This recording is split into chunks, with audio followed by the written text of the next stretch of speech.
No, non vou falar. É que non che deixo boli. Que pena. Estamos aquí. Tengo mala...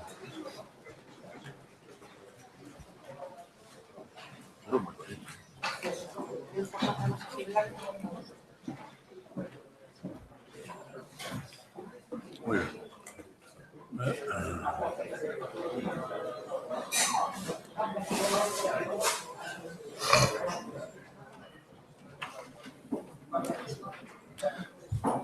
Ola, bons días de novo.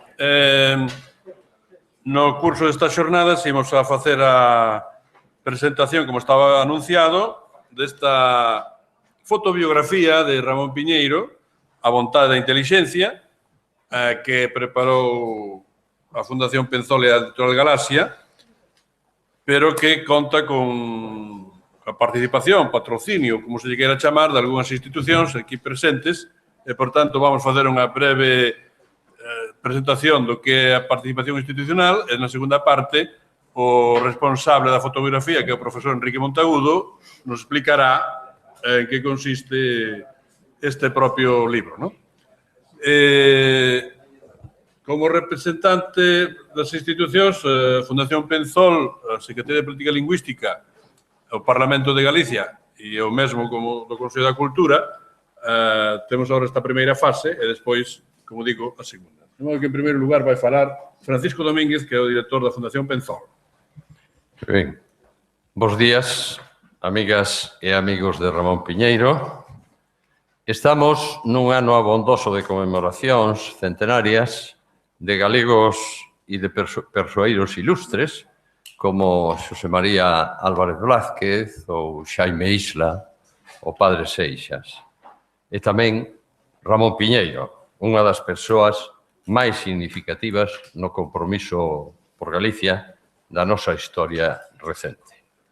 A Fundación Penzol non podía deixar de estar presente nesta conmemoración, polo que o seu padroado acordou, nun momento determinado, promover a publicación desta fotobiografía, recollendo, por un lado, a iniciativa de Enrique Monteagudo, padroeiro da Penzol, e tamén da Editorial Galaxia na persoa do seu director, Vítor Freixanes.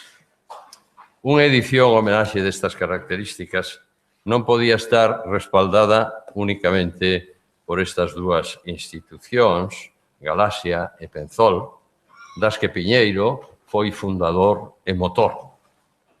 A súa persoa, a persoa de Piñeiro, a súa obra, pertencen á sociedade galega, a toda ela, que lle debe en gran medida o que hoxe é. De aí a idea de implicar a institucións representativas de Galicia tanto no campo político como no cultural, tendo en conta a presencia destacada de Piñeiro en ambos os dous campos. No mes de maio deste ano dirixímonos ao Parlamento de Galicia, xa que Piñeiro foi un dos seus diputados, ao Consello da Cultura Galega, da que foi primeiro presidente, á Consellería de Cultura da Xunta de Galicia a través da Secretaría Xeral de Política Lingüística Centro Ramón Piñeiro, e a resposta de incorporarse a esta edición homenaxe foi unánimemente positiva.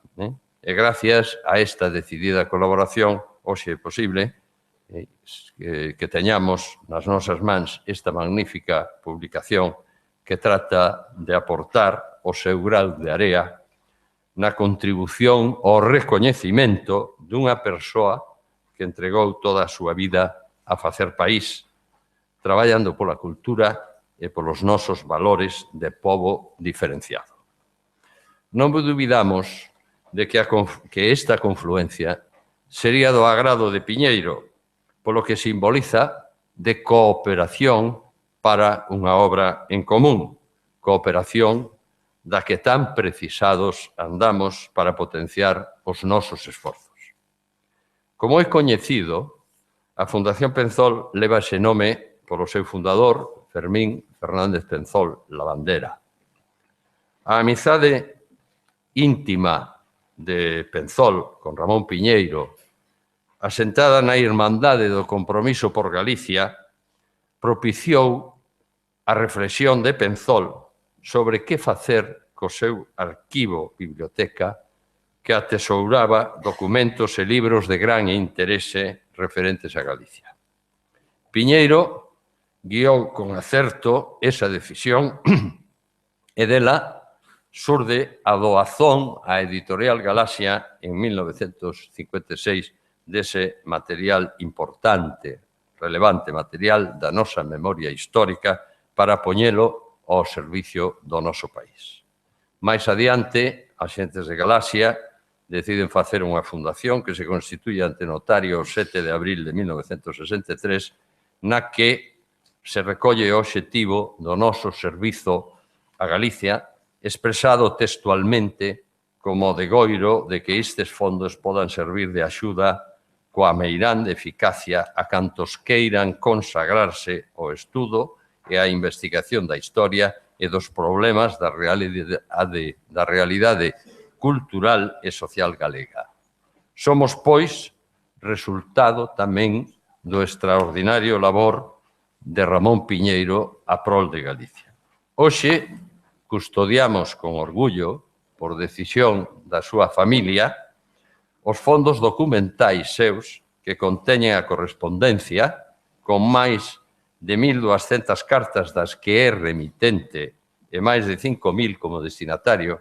Todas elas están digitalizadas por un convenio que hai tempo tuvemos co Consello da Cultura Galega e tamén na nosa sede albergamos desde o ano 2009 ano no que a Piñeiro se dedica ao Día das Letras Galegas, unha reproducción do cuarto habitación da Casa Xelmírez XV de Santiago, na que Piñeiro acollía a xente moza e menos moza para gañala para a causa de Galicia.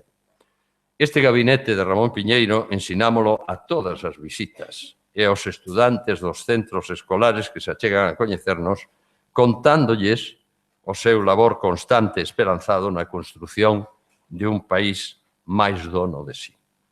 Hoxe queremos manifestar o noso agradecimento ao Parlamento de Galicia, ao Consello da Cultura Galega, á Xunta de Galicia, a Secretaría Xeral de Política Lingüística, ao Centro Ramón Piñeiro, á Editorial Galaxia e a Enrique Monteagudo, a que tamén felicitamos polo seu estupendo e riguroso traballo, por este facer en común, en homenaxe a quen se entregou a erguer país e a quen debemos moito da Galicia que hoxe temos. Moitas gracias.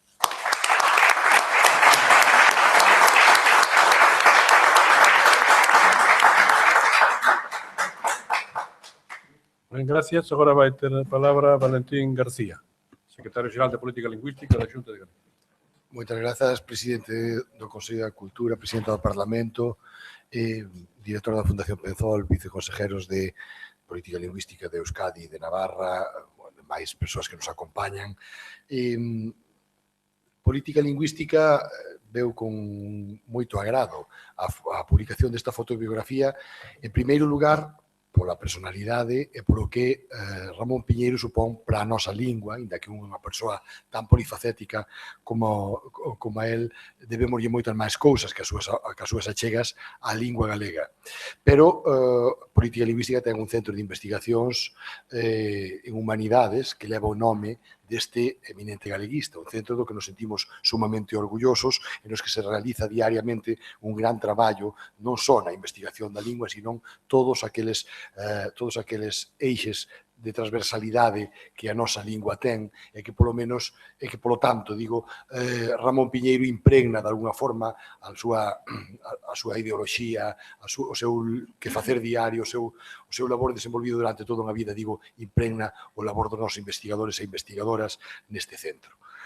Por outro lado, tamén creemos que é unha fotobiografía necesaria, porque a obra de Ramón Piñeiro, se ben que está, como antes dicía no anterior relatorio, estudada, publicada, o mellor o que chega un momento en que temos que explicar mellor quen foi Ramón Piñeiro. O propio autor desta formidable fotobiografía, quen aproveito xa para felicitar ao profesor Enrique Monteagudo, admite na súa introdución a dificultade de buscar un título para a fotobiografía, precisamente por esa poliédrico forma de desenvolver o seu labor intelectual e profesional Piñeiro durante toda a vida, a vontade da intelixencia. Un home intelixente que ao mesmo tempo, desde que deixou o seu ensino, que deixou o seu mestrado, deixounos tamén unha vida social, porque Ramón Piñeiro, se ben non era un persoeiro de primeira fila, digamos, na vida política e social do país, si tivo unha intensa vida cultural, unha intensa vida social que se reflite a través desta fotobiografía moi ben documentada e que, por outro lado, todos sabemos que os libros que conteñen moitas fotos pois dan unha perspectiva do biografado distinta e abren a posibilidade de coñecemento de Ramón Piñeiro, neste caso, a un público lector que moitas veces non é quen ou non lle apetece pois meterse nos entresixos dunha obra complexa, dunha obra que contén o que fai falta certos coñecementos previos de filosofía, por exemplo, para entender como é a de Ramón Piñeiro, pero sí é capaz de chegar a Ramón Piñeiro por unha fotografía. Por outro lado, nada máis que felicitar a todas as entidades que colaboramos nesta obra, porque creo que non só é bo para a maneira de facelo nos tempos que corren que moitas entidades colaboren en editar un libro, senón que tamén é boa hora de difundilo, o feito de estar nesta mesa, pois a Fundación Penzol, o Consello da Cultura Galega, o Parlamento de Galicia, Política Lingüística, tamén a Editorial Galaxia, que edita o libro, dá unha idea de que somos moitos e moitas as que estamos apoiando neste centenario a Piñeiro, a carón de Coldo Michelena, o seu compañeiro de toda unha vida, que tamén celebramos o centenario neste ano. Creo que estamos presentando unha obra importante que queda non só para a divulgación no medio de estudiosos e foros de especialidade, senón que tamén para o gran público en xeral, unha obra, como dixen antes, moi ben fiada polo profesor, fiada pola Editorial Galaxia, e que a partir de hoxe xa pertence ao acervo cultural non só do pobo galego, senón tamén do vasco, pola relación con Coldo Michelena e xeral da comunidade cultural, non só lingüística, cultural, no sentido máis amplo do mundo, porque, como xa se empezou a expoñer aquí desde primeira hora da mañá, Piñeiro é unha persoa que vai moito máis alá do que son os límites da nosa cultura, porque é esa pedra angular que antes dicía de entender Galicia dentro da universalidade, igual que Coldo Michelena e outros o fixeron dentro de outras culturas. Nada máis, moitas grazas a todas as entidades que colaboraron na entidade do libro, que para nós, como dixen, é un fondo de orgullo presentar este retrato fundamentado de Ramón Piñeiro que quedará de agora para sempre. Moitas grazas e moi bo día.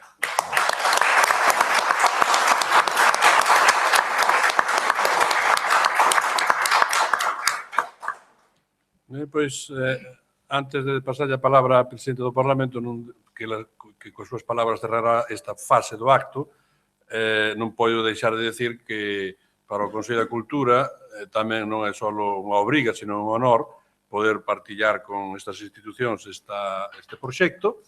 Debo recordar que Ramón Piñeiro foi un dos elementos fundamentais na posta en marcha do Consello da Cultura, foi o seu primeiro presidente, non foi o que fixo a lei, pero participou no Parlamento de Galicia na tramitación parlamentaria da lei, e, por tanto, que está dunha forma indisoluble unido a esta institución do Consello da Cultura Galega.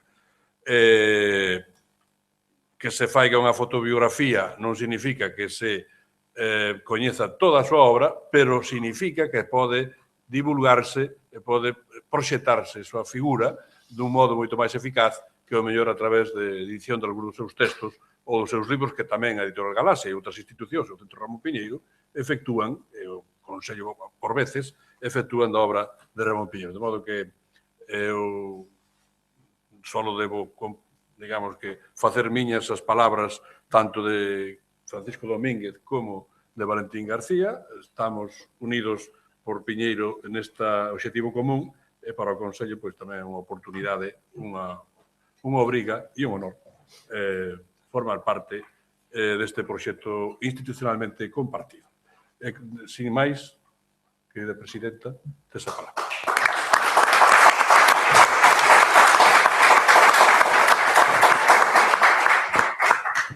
Moitas grazas e moi bo día a todas e a todos.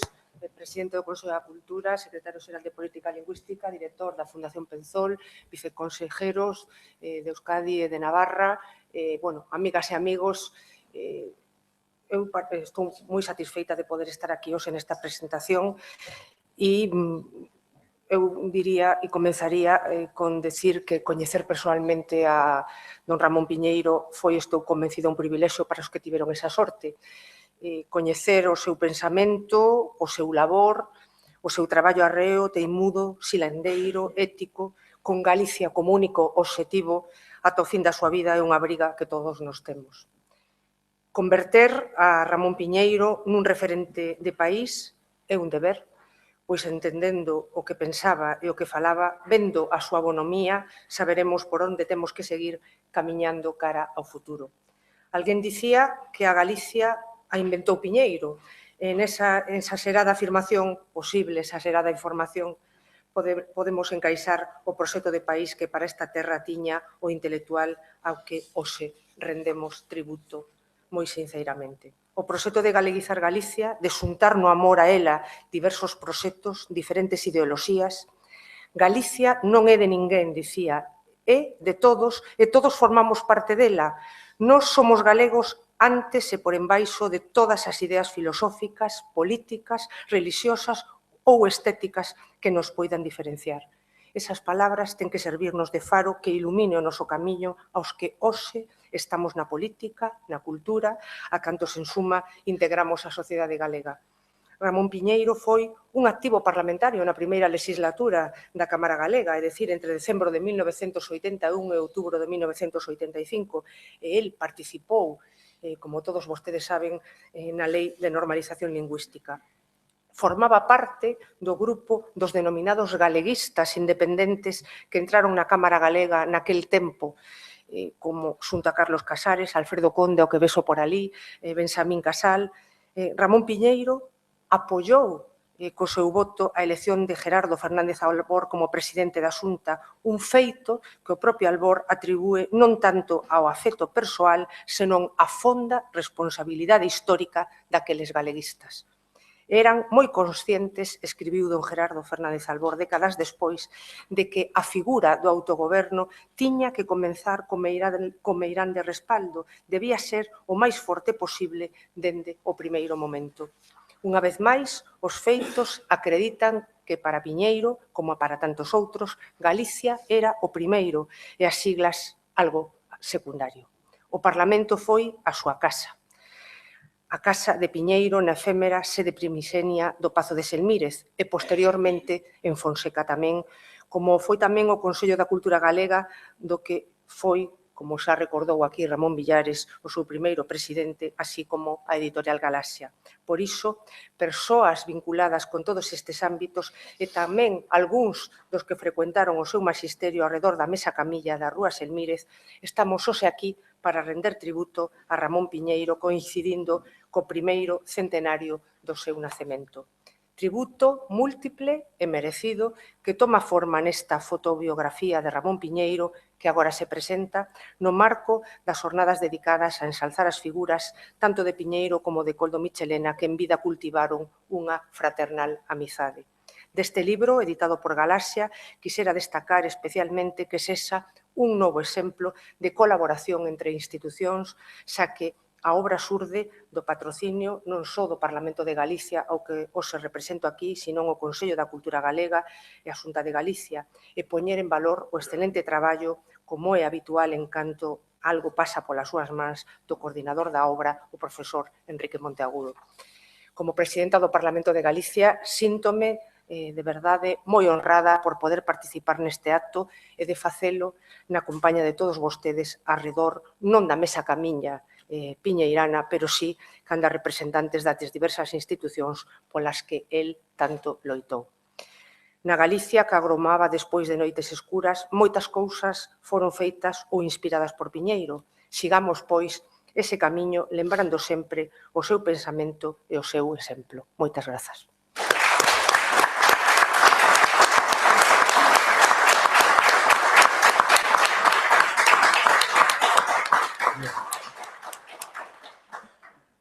Sin solución de continuidade, damos paso xa á intervención de Enrique Monteagudo. Nos saímos da presidencia e todo o poder para él.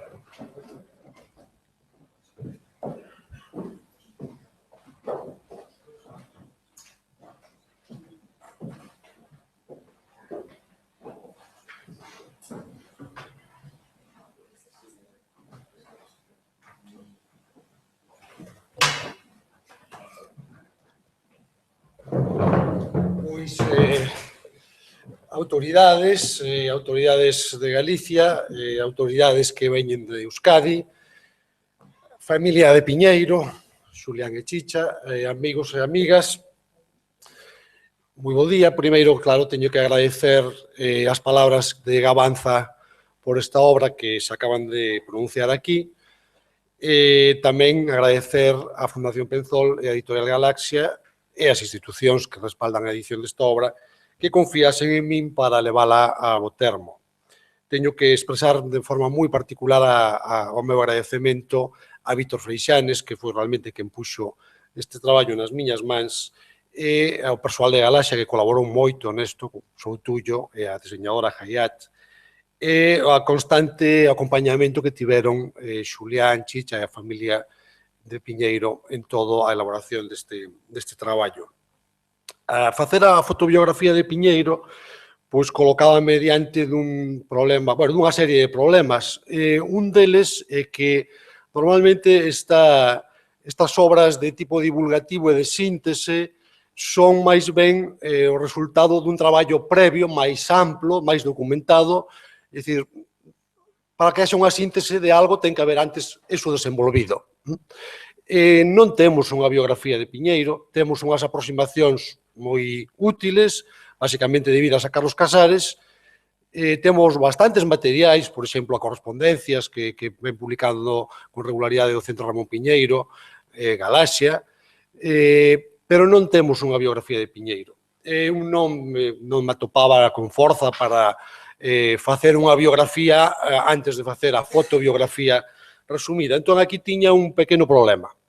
Conste que agora, despois de revisar os materiais que tiven que manexar para construir este libro, creo que xa están as circunstancias maduras para que poidamos facer unha biografía como é debido deste personaxe. Unha biografía que é moi difícil, moi difícil, máis que ser moi difícil, eu creo que requiere un grande traballo de documentación e de contextualización histórica e persoal, porque realmente a biografía de Piñeiro confúndese de forma inextricable coa historia da cultura e, en xeral, coa historia particularmente da cultura e da política galegas da segunda metade do século XX, é dicir, que hai que manexar moitos coñecementos, moitos elementos para situar a este personaxe nunha serie de circunstancias que foron as circunstancias da súa vida nas que el xogou un papel moi importante por momentos moi diferentes. Pensemos nunha persoa que se inicia a súa vida adulta, a xuventude realmente, naquel tempo da ilusión que foi a Segunda República, nas mocedades galeguistas, en Lugo, que logo se ve forzado a alistarse no exército franquista porque está ameazado de morte, e un amigo da familia, falanxista, lle di, mira, como levo parado varias tentativas de pasearte, e como non te vayas ao exército, ao final van te pasear. Entón, se ten que meter no exército franquista, que sae da guerra, se vai a Madrid e inmediatamente se involucra na resistencia democrática clandestina contra o franquismo, na reconstitución do Partido Galeguista, que ali cae nas manos da policía, como se recordou agora, é preso, que sae da cadea e prácticamente cego, opérase da vista e casi de forma inmediata se reincorpora ao traballo clandestino e logo pasa a ter un papel fundamental na Editorial Galaxia, que logo xoga un papel fundamental digamos, non só no mantemento da cultura galega naqueles anos imposibles, diríamos, senón na transmisión dunha tradición cultural que viña do Resurdimento, que se estaba levantando con moito esforzo na época, nas primeiras décadas do século, e que de repente se ve cortada e sin ningunha posibilidade de transmisión cara ao futuro, e por eso, basicamente, fan Galaxia, e que logo, mantendo ao mesmo tempo contactos con os seus amigos vascos, os que tantas veces eu oín falar, cos que tiña unha relación absolutamente especial, pero tamén cos cataláns, ca oposición democrática española en xeral, organizando viaxes clandestinas ao estranxeiro, a Italia, a Alemanha, a París, e logo que se ve mergullado naquela especie de torbeliño que foi a transición política e nos dificilísimos primeiros momentos de arranque da autonomía galega, moi difíciles e moi accidentados. Isto é, para facer unha biografía como é debido desta traxectoria, hai que saber moitas cousas, hai que ser Ramón Villares e dedicarlle moito tempo para facelo, pero creo que agora temos moitos materiais, porque un dos elementos de apoio moi importantes é a correspondencia. Como sabedes, Piñeiro escribiu varios milleiros de cartas ao longo da súa vida. Na Fundación Penzol están a correspondencia recibida por él, basicamente, hai algunhas copias de cartas que envía él, pero fundamentalmente está que él recibe, hai 6.000 cartas. Por tanto, temos que calcular que outras tantas sería as que él escribise. E hai un material, un apoio importantísimo para facer esta biografía. Claro, que hai episodios da biografía que, quizáis, dos máis interesantes e dos máis difíciles de penetrar, porque os que teñen que ver ca resistencia clandestina. Porque, claro, non hai fotos de Piñeiro xuntándose clandestinamente coa oposición. Vistes que non hai fotos, as únicas fotos de Piñeiro con Michelena que hai son na cadea, as únicas. Porque, claro, eran actividades que, precisamente, requerían non deixar rastro documental, nin fotográfico, entón, só vive na memoria da xente que participou. De todas maneiras, como vos digo, eu sentía que non podía facer unha síntese de algo que non estaba aínda completado. Entón, optei por esta fórmula que é complicada, pero creo que é interesante, que foi unha ensamblaxe das importantes e numerosas entrevistas que Piñeiro foi dando desde, eu recollín, hai algún anterior, pero non me parece moi especialmente interesante para esta obra, pero desde o ano 62 en diante. Algunhas coñecidas e excelentes, a propia de Freixanes nesa obra de referencia, que é unha ducia de galegos.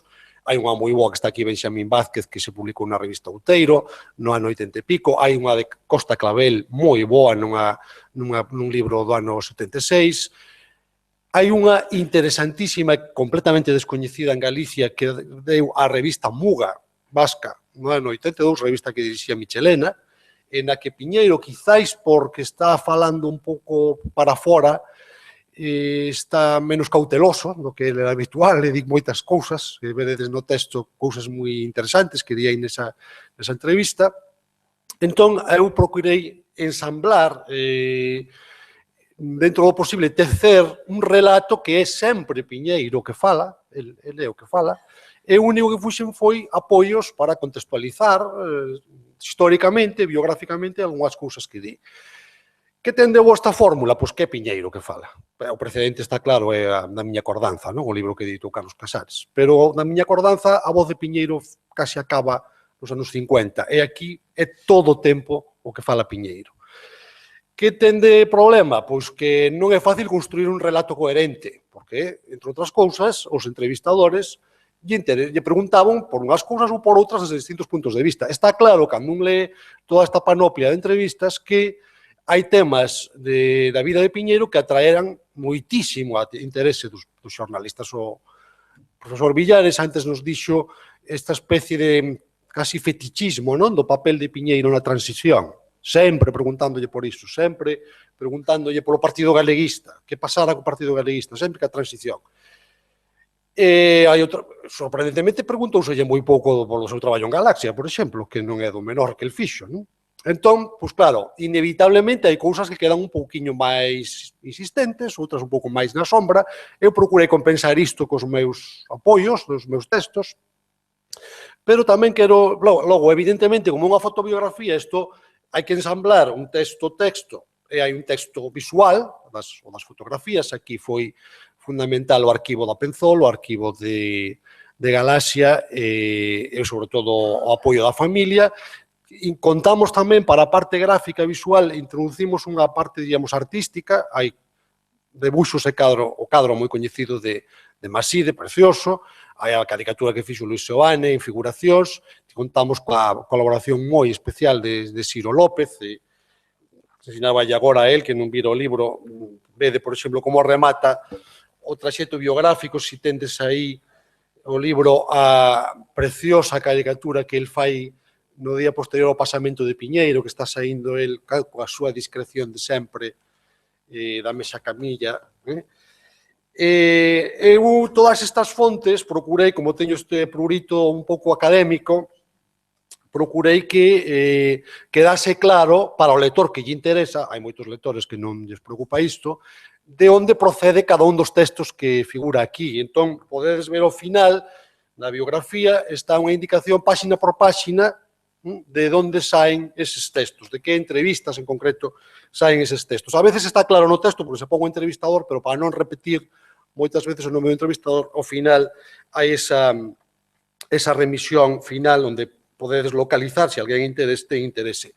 Evidentemente, tiven que facer pequenas intervencións editoriais para que o texto fose lexible, para non repetir moitas cousas, para enganchar sintácticamente outras, pero decía que a mí o que me interesaba era que falase Piñeiro. Claro, calquera día, pero eu seleccionei os textos, eu seleccionei as fotos, eu decidín que era o máis grande, que era o máis pequeno, que se destacaba e que non. Isto é inevitable, porque eu son o editor, pero tiña moito interese en presentar, engancho tamén con algo que dixo aquí Ramón Villares, en presentar un Piñeiro en andamento. Eu teño a teima de que a Piñeiro se lle construe unha imaxe parcial, basicamente na época da transición, e créase unha icona de Piñeiro que parece que Piñeiro, desde que era pequeniño, sabía o que ia facer no ano 80. E nomeadamente esa grande acusación de que non ia lanzar o Partido Galeguista, que ia renunciar, tal. E claro, isto é absurdo. Piñeiro viviu a súa vida enfrentándose a circunstancias moi distintas, pois como se fala aquí, ca súa vontade intelixente. Entón eu quería presentar ese Piñeiro que se vai construindo, a súa traxectoria, que se vai enfrentando a distintas situacións e que vai dando resposta a estas situacións. Que é un Piñeiro, como se falou antes, versátil, flexible. É un Piñeiro, poño no prólogo, que sempre ten moi claro onde quere ir, sempre ten moi claro, calquera persoa que coñeceu sabe que a claridade eran as súas características máis rechamantes, sempre ten moi claro onde quere ir, pero sabe que para chegar onde quere ir, moitas veces o camiño máis directo non é a liña recta, que ten que facer moitas cousas para chegar onde quere ir, e que, en todo caso, como ningún ser humano pode saber como vai acabar. El sabe cal é o seu roteiro, cal é o seu rumbo, pero non sabe que cousas lle van pasar. Entón, non podía saber Piñeiro no ano 40, 50 ou 60 ou 70 que no ano 80, no ano 80 e pico ia facer isto ou outro. E, por tanto, eu quero que se vexa ese Piñeiro en perspectiva. É evidente, non fai falta que eu diga, que o que está aquí non é o que eu penso de Piñeiro, non é nin o que me gusta, nin o que me disgusta de Piñeiro, sino o que eu vexo que é interesante que se saiba de Piñeiro, o Piñeiro para súa mesma, o sea, o Piñeiro el mesmo, e claro, confío na intelixencia tamén dos lectores e das lectoras para que eles e elas mesmas pois tiren as súas conclusións sobre esta figura que, sexa como for, foi definitoria e decisiva e absolutamente entregada á construción dun país dono de sí. Moitas grazas.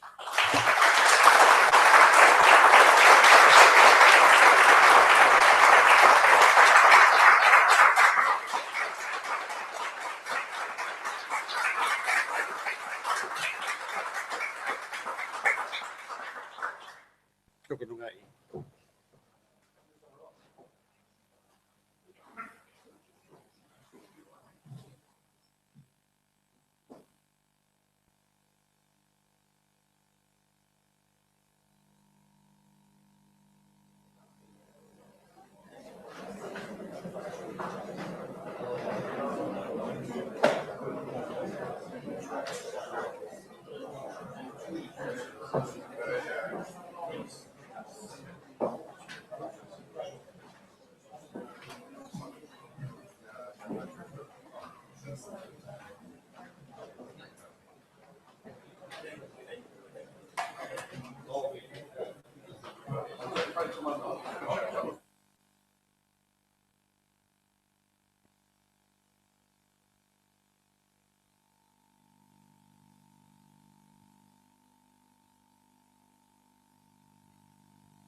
Un pouco de agua, teña a boca seca.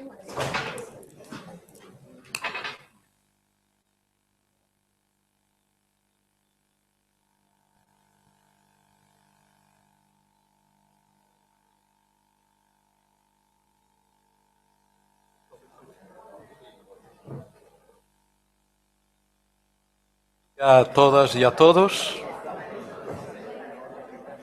Empezamos entón esta mesa redonda. Teño o honor aquí de presidir. Tiven a tentación de consultar ao Dr. Google, pero pensei que non valía a pena porque son todas persoas tan coñecidas que sería un pouco absurdo. Simplemente o que quero dicir unha especie de casualidade. Todos os que están aquí, empezando tamén por Koldo Michelena, para min foron coñecementos que adquirín con Ramón Piñeiro. El foi que nos presentou ou en persoa ou en narración e, polo tanto, sinto así unha especial afinidade. Recordo todo o que me contaba de Koldo Michelena, das súas conversas na cárcel. Para min era unha especie de mito dun home bo e moi inteligente, que é das cousas millores que se poden decir dunha persoa, non? Sempre teño esa curiosidade e hoxe gocei moito escoitando a Echenique xa falando dunha experiencia máis inmediata, máis anecdótica e máis entrañable. Foi para min espléndido. Logo, dos tres que eu vou a ser brevísimo, porque teño que deixarlle tempo a eles, que a máis pídenme que acabe pronto. Pois tamén A eles, a Marina, tamén, ali me presentou. Marina, para min, é sobre todo a autora dunha monografía sobre Rosalía, na que aprendí moito e que sempre, para casi penso en Rosalía, ela está aí, logo tivemos moitos contactos e tal, que admiro moito a súa obra. Polémica. Con Alfredo, os feito viaxes moi interesantes a Coruña, onde eu enteraba de moitas cousas, moitas anécdotas toda a súa vida, como da vida galega, e, polo tanto, pois, a lerme, e, por suposto, o recordo o Grifón no vento, o primeiro coñecemento do que tamén falei dela ali na mesa de Piñeiro moito. E Ciro é omnipresente. Ali teño no meu despacho unha caricatura que me fixera, na que tiña bastante máis pelo do que teño agora, pero el realmente, eso de omnipresente é verdade, está en todo, non vou falar nin dos premios, nin das publicacións que todos coñecedes, e, por tanto, xa prefiro deixarlles a palabra a cada un deles. Non sei por quen empezamos, como está a orde. Empezo por a esquerda, pois tes a palabra. Moi bons días a todos e a todas, ou a todas e a todos. Moitas grazas aos que pensaron que eu podía e debía, no caso, estar aquí. E vou ser todo breve e conciso que a ocasión require.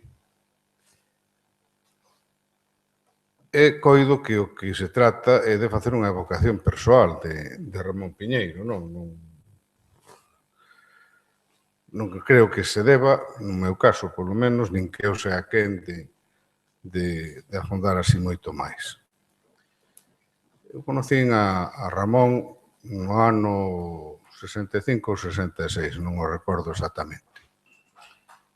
Carballo Calero localizara un fato dos rapaces que facíamos poesía daquela, poesía en galego, enténdese, e xuntóunos aquí en Santiago, convocounos para dar lugar ao que el supuña ou desexaba unha xeneración de poetas.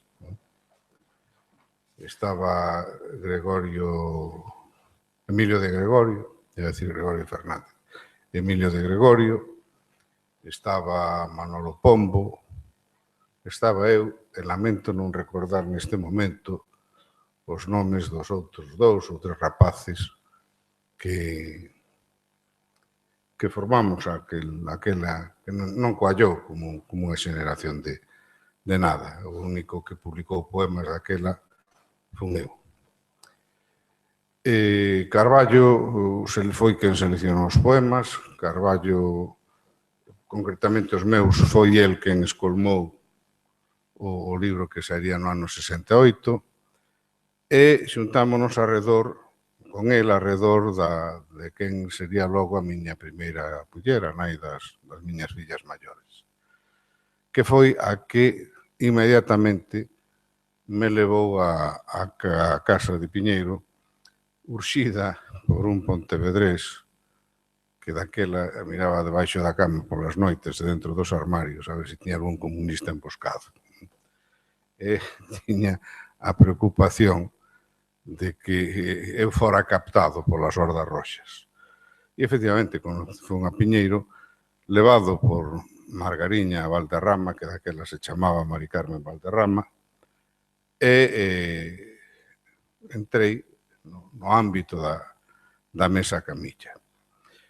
Un ámbito que frecuentaba con certa esporadicidade, porque eu daquela era mariño civil, mariño mercante, e iba e viña, e non tiña a relación tan intensa ou tan frecuente que tiñan outros e que a miña profesión me impedía ter.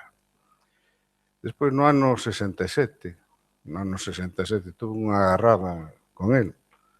El viña de Albany, da Universidade, dos cursos de grau, e eu viña de navegar, cando fora o que se chamara o Brao Sanguento de Newark, no que houbera unha revolta negra espantosa que a min me pillou no Barrio Negro porque me equivoquei de baixada no Sagüe, no metro, aflorei na superficie e atravesei o Barrio Negro ás 12 da noite, asubiando a Guilxeo ao Ercón, para que non me pasara nada. Nin caso me fixeron, claro, pero o medo levaba no corpo. E ao chegar aquí, pois falamos de Nova York, falamos dos negros e non coincidimos na valoración que facíamos dos... E eu que sempre fui así un pouco túzaro, pois arrepúxenme, total que aquelo distancioume de Piñeiro moito máis do desexable. E a partir desa... Él decía que non había problema racial en Estados Unidos, para ser sincero, é decirlo como foi, e eu decía que sí. E él decía que él vía negros a bordo de coches moi luxosos, e eu decía que sí, que tamén os vira eu, pero que tamén vira os outros, non? E, bueno, total que él me levantou a voz, e eu que sempre fui así un pouco soberbio, non